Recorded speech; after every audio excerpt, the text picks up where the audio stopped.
¿Qué tal? Mi nombre es Jonathan Alberto López García y dentro de la materia de marco legal en generación energética que se imparte dentro de la maestría en Derecho Energético por parte de la Universidad de las Américas de Puebla, estudiaremos los medios de solución de controversias que se crearon a partir de la reforma energética en el propio sector energético, su complejidad y algunas confusiones que pudieron traer para los participantes de dicho sector. Por principio de cuentas, debemos decir que en el marco normativo que se desprendió de la reforma energética de 2013, se formaron, a la par de la creación de los procedimientos para operar en el sector, dudas sobre las controversias que surgirían del nuevo marco legal de las relaciones jurídicas que se dieran o que surgieran entre los participantes de los mercados energéticos y de las relaciones que surgieran de estos participantes con las autoridades, lo cual no solo hizo difícil o hace difícil al día de hoy el actuar de estos participantes y de las autoridades. También lo ha hecho confuso porque no hay una delimitación exacta y bueno, hay que recordar que al ser una reforma y crear nuevos procedimientos y romper con paradigmas, pues a la par también se están creando las formas de trabajo, los precedentes. Es decir, antes de esto no había un libretito a seguir y hasta las autoridades tienen que consultar su actuar.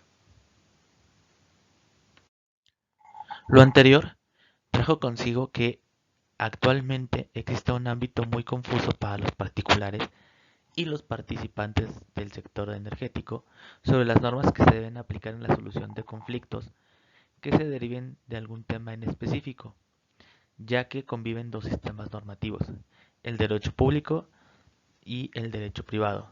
Se insiste en que trae grados de incertidumbre al desarrollo del sector energético, ya que no se sabe bien a bien cuándo se aplica el derecho común, el derecho público, y más cuando se traen conceptos novedosos como el de empresas productivas del Estado, que siempre digo que se me perdone el término, pero son un híbrido, ya que no son ni totalmente públicas ni totalmente particulares. Para poder resolver la incertidumbre,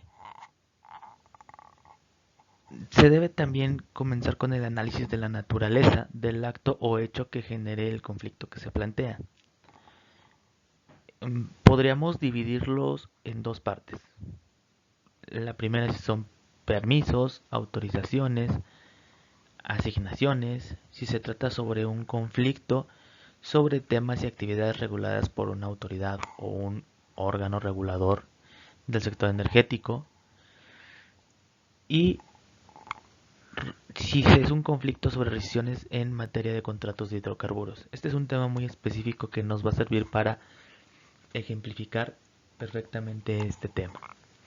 Y por otro lado tenemos también controversias sobre ejecución y administración de contratos, es decir, ya después de que fueron asignados ya sea los contratos para la extracción de hidrocarburos o exploración o los contratos de cobertura eléctrica.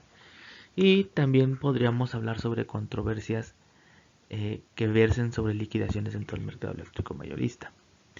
Estas son un caso muy específico ya que no llegan a ser partícipes dentro del derecho público, aunque existe un manual específico que las define, pero bueno, no se pueden considerar como tal actos administrativos porque se derivan de relaciones mercantiles. Una vez que se tiene analizado cuál es la naturaleza del acto, se puede entonces ahora sí determinar el derecho aplicable a esa solución de controversias. En primera instancia tenemos que para permisos, autorizaciones, actividades reguladas, se aplica lo que es el derecho administrativo, con los medios de defensa y recursos que tanto la ley especial de la materia y la ley federal de procedimiento contencioso administrativo establece para combatir las molestias que esos actos originen. Es decir, hay recursos de revisión, de inconformidad, el juicio de nulidad o incluso el juicio de amparo. Para conflictos derivados de la ejecución de los contratos, se establece en los mismos la naturaleza mercantil, es decir, se aplicarán las leyes mercantiles, pero los propios contratos establecen medios alternativos para la solución de controversias, en específico los arbitrajes. Comentaba anteriormente que la cláusula de rescisión en materia de hidrocarburos es un caso especial en donde nos ayuda a ejemplificar perfectamente la dualidad o la coexistencia, la convivencia de estos dos sistemas de derecho público y derecho privado, lo cual genera, digamos, estas confusiones. Podemos en general establecer que los tipos de relaciones contractuales en materia de hidrocarburos fueron elegidos por el Estado mexicano para cuidar lo que es la soberanía nacional. Sin embargo, al mismo tiempo para permitir la participación de la industria privada o del sector privado en estas actividades. Pero en realidad, a pesar de que estos se derivan de licitaciones, no tienen un carácter público como tal, sino tienen un carácter sui generis, por llamarlo de alguna manera, ya que incluso la propia ley de hidrocarburos señalan que estos contratos se regirán en cuanto a su licitación, su otorgamiento y asignación dentro del derecho administrativo. E incluso el Estado mexicano se reserva la denominada cláusula de rescisión administrativa para los casos de incumplimiento o responsabilidad que específicamente marque la norma en perjuicio de los contratistas. Y para la ejecución de todas las obligaciones del contrato, todas las demás obligaciones del contrato, una vez asignado, se van a aplicar las reglas del derecho común. ¿Por qué digo que esto nos ayuda a demostrar lo que mencionábamos en un principio? Porque si bien es muy fácil delimitar el procedimiento de licitación o la ronda de la cual se derive la asignación de un contrato, una vez asignado y firmado el contrato, coexisten todas las cláusulas y obligaciones bajo el derecho común o el derecho privado, pero específicamente la cláusula de rescisión se va a aplicar bajo el derecho administrativo.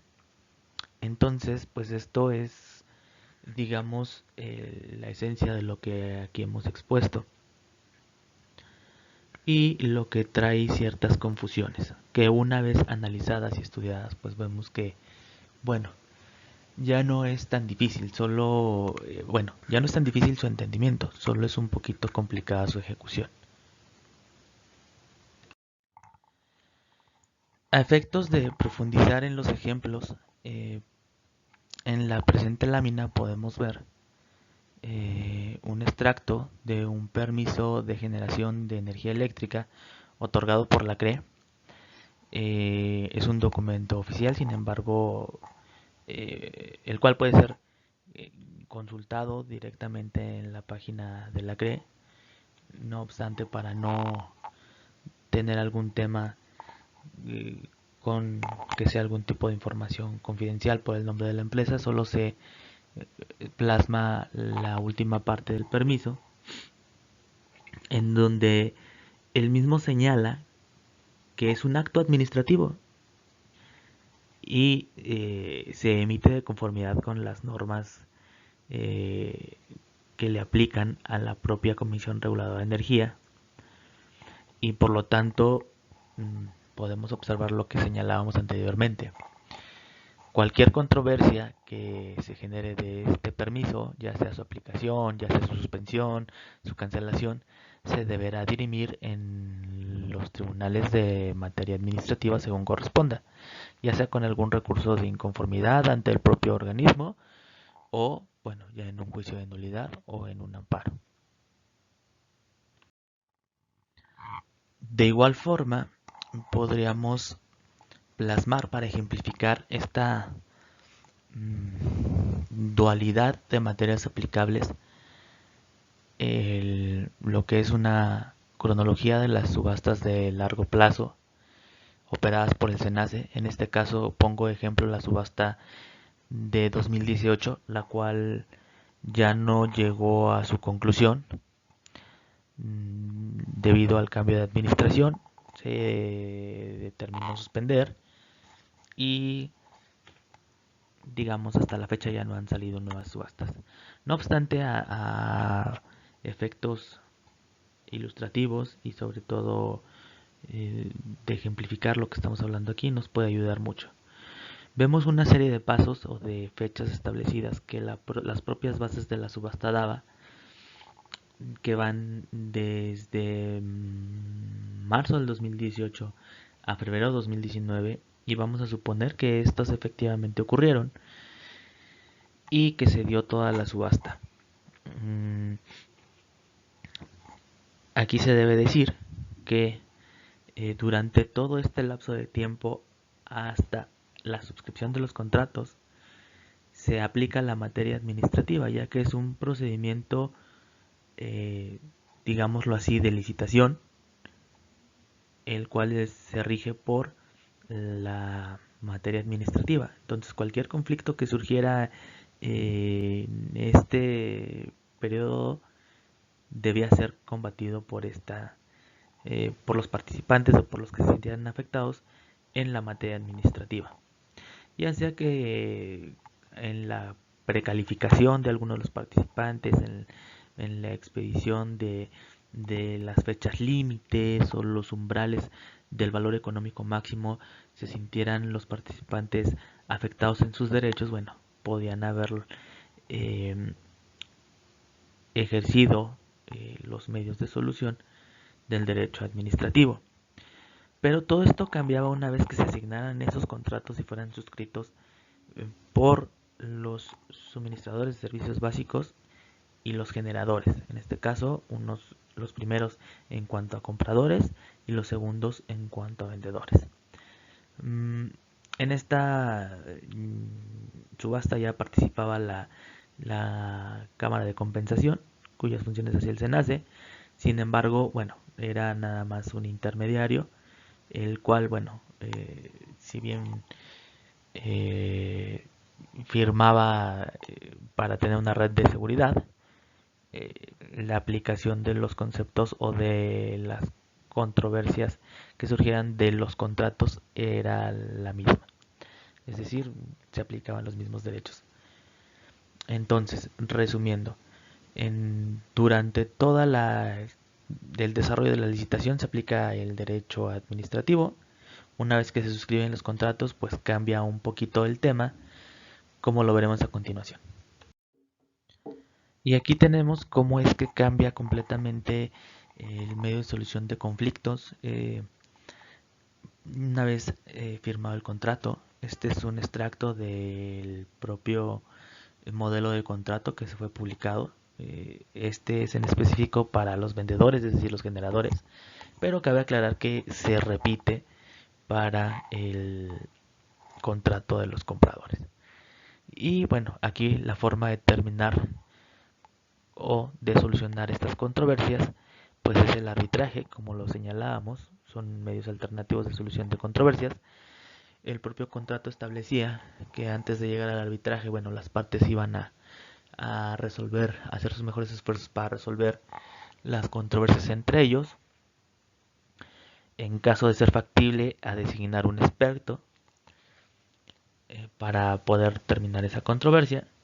Y en caso de que no, bueno, fuera factible, pues entonces acudir al arbitraje.